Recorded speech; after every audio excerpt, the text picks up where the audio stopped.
하나님 전적으로 따라가시기를 축복합니다. 오늘 함께 보실 하나님의 말씀은 사도행전 20장 24절 말씀입니다. 내가 달려갈 길과 주 예수께 받은 사명 곧 하나님의 은혜의 복음을 증언한 일을 마치려 하면은 나의 생명조차 조금도 귀한 것으로 여기지 아니하노라. 오늘도 매일 말씀 묵상과 함께하는 우리 제천교회 성도님들을 축복합니다. 사도 바울은 에베소에서 3년 가까이 복음을 전했습니다. 그런데 복음이 전해지면서 에베소에서 소동이 일어났습니다. 에베소는 아데미 여신, 이 아르테미스 여신이라고도 불리는 풍요의 여신을 섬기고 있었습니다.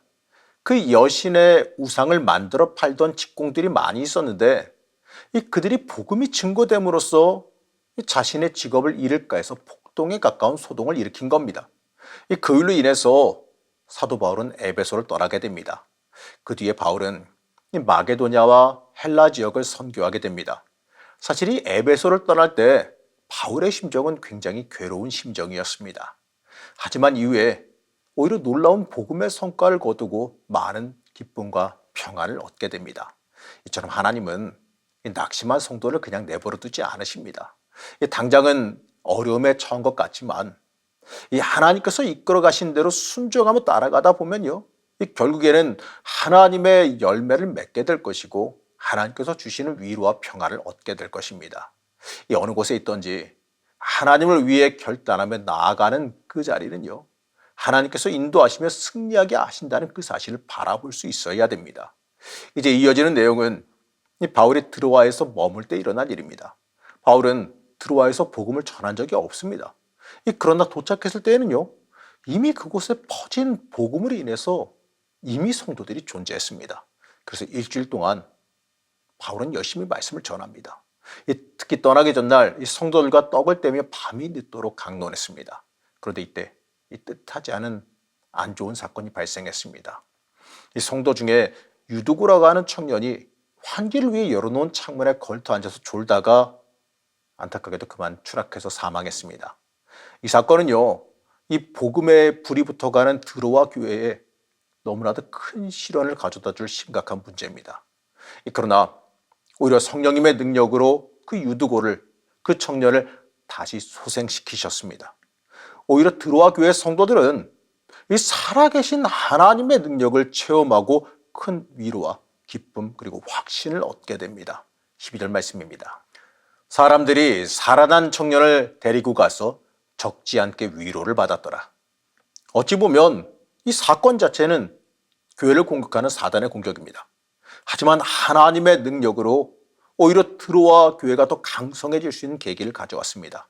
오히려 이 드로아 교회 성도들은 고난과 핍박 속에서도 부활과 영생의 소망을 가지게 돼서 고난을 이겨낼 힘을 얻게 됩니다. 하나님께서는 이처럼 이 복음을 사모하는 주의 자녀들을 지키시고 도우십니다. 그리고 그들과 함께 하심을 보여주십니다. 그리고 심각한 시련을 오히려 하나님의 놀라우신 선한 계획으로 바꿔주십니다.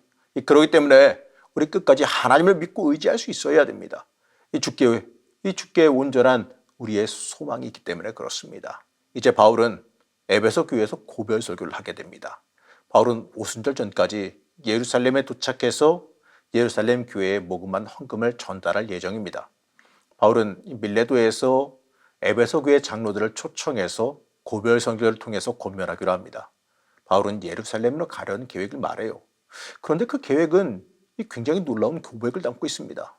그곳에 환난과 박해가 기다리고 있지만 이 자신의 생명보다 하나님의 복음을 더 귀하게 여겨서 이 복음의 사명을 감당하기 위해 예루살렘으로 가려 한다라고 말합니다. 심지어 이 성령님의 증거로 이미 어려움이 있을 것을 알고 있으면서도 복음을 위해서 예루살렘으로 가기로 결단했다고 말합니다. 고난을 당해 그 고난을 잘 감당하고 고난 중에 순종하며 승리하는 것도 귀한 일이 맞습니다. 하지만 이 고난이 올 것을 이미 알고도 그 길을 순종하며 가는 것은 어떻게 보게 되면 더 큰 믿음의 단계지요. 바울은 이러한 모습을 보였는데 바울의 이러한 모습은요, 사명을 지닌 사람들이 어떠한 마음으로 어떠한 믿음으로 이 땅을 살아가야 하는지를 보여줍니다. 우리는 이 세상 속에서 살아가면서 하나님의 사람으로 구별되는 것이 얼마나 힘든 일이고 때로는 어려움을 가져온다는 걸 잘 압니다. 그럼에도 불구하고 하나님의 사람으로서 온전하게 살아가는 건 주를 위해 고난의 어려움도 감당하겠다는 믿음의 선포입니다. 우리는 우리 인생 속에서 얼마나 이러한 담대함을 가지고 있는지 스스로 한번 돌아봐야 됩니다. 사명을 지닌 사람, 바로 하나님의 사람으로 부름받은 사람은 세상과 타협하는 것이 아니라 세상 속에서도 하나님의 사람으로서 굳건하게 설 수 있어야 됩니다. 때때로 그것이 우리의 손해가 될지라도 세상보다 더 귀한 것을 붙잡을 줄 알아야 됩니다.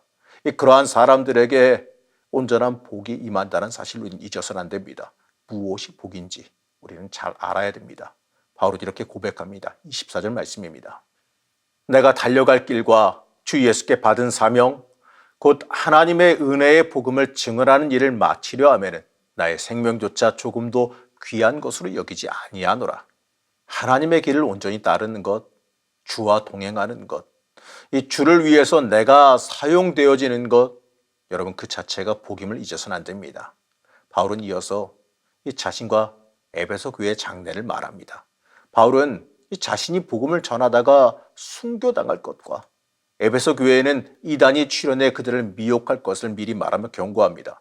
이러한 경고가 있었기 때문에 에베소 교회는 사도를 지칭하는 자들과 니골라당의 이단 사상에 빠지지 않을 수가 있었습니다. 이처럼 우리는요, 들을 수 있는 귀가 열리기를 소망해야 돼요. 똑같이 들었어도 영적인 귀가 열리지 않으면 듣고 순종할 수가 없습니다. 결국 실패하고 말아요. 그렇기 때문에 우리는 영적인 귀가 열려 주의 말씀을 온전히 듣기를 소망해야 됩니다. 이 주님의 음성을 듣는 사람은 환난과 어려움 속에서도 흔들리지 않고 굳건히 서기 때문에 그렇습니다.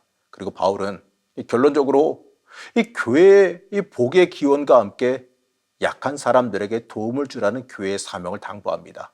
바울은 교회의 본질을 잘 말해주지요. 35절 말씀입니다. 범사에 여러분들에게 모본을 보여준 바와 같이 수고하여 약한 사람들을 돕고 또 주 예수께서 친히 말씀하신 바 주는 것이 받는 것보다 복이 있다 하심을 기억하여야 할지니라. 여러분, 교회의 본질은 이 주님께서 원하시는 교회는 주변을 살리는 역할을 감당하는 것, 약한 사람들을 돕고 섬기는 것임을 말씀해 주는 겁니다. 이 교회는 세상에 하나님의 일하심을 보여주는 곳이어야지만 합니다. 세상의 빛이어야 돼요. 마찬가지로 성도는요, 하나님의 일하심이 보여주는 손길 그 자체여야지만 합니다. 그리고 주변에 빛이 되는 삶을 살아야 됩니다. 나는 얼마나 내 모습을 통해 이 주님의 모습을 보여주고 있는지 한번 돌이켜보시기 바랍니다. 그리고 내가 소망하는 것을 받기 원하는 그 기도보다 내 인생의 모습 속에서 주님의 모습을 보이는 삶을 살아가기를 소망하시길 바랍니다. 나를 통해서 세상에 주님의 모습을 보여주기를 성화되어져 가는 삶을 살아가기를 여러분 소망하시기 바랍니다. 사랑하는 성도 여러분, 인생의 목적이 내가 높아지고 많은 것을 누리는 것에 있지 않음을 고백하시기 바랍니다. 우리는 하나님을 위해서, 하나님께 사용되어지기 위해서 존재한다는 그 사실을 고백하며 살아가시기를 시간 간절히 축복합니다. 우리의 주인 되신 하나님, 복음 증거하기 위해 자신을 내어드리는 바울의 삶을 통해 우리가 무엇을 위해 살아가야 될지를 한번 돌아봅니다. 바울이 하나님을 위해 살아갈 때 더 큰 역사를 체험했듯이 우리도 하나님을 위해 살아가며 더 큰 역사를 체험하기를 원합니다. 하나님을 위해 나를 전적으로 드리는 은혜가 있게 허락하여 주시옵소서. 오늘 하루도 하나님께 가까이 나아가길 소망하며 예수님의 이름으로 간절히 기도드렸습니다. 아멘.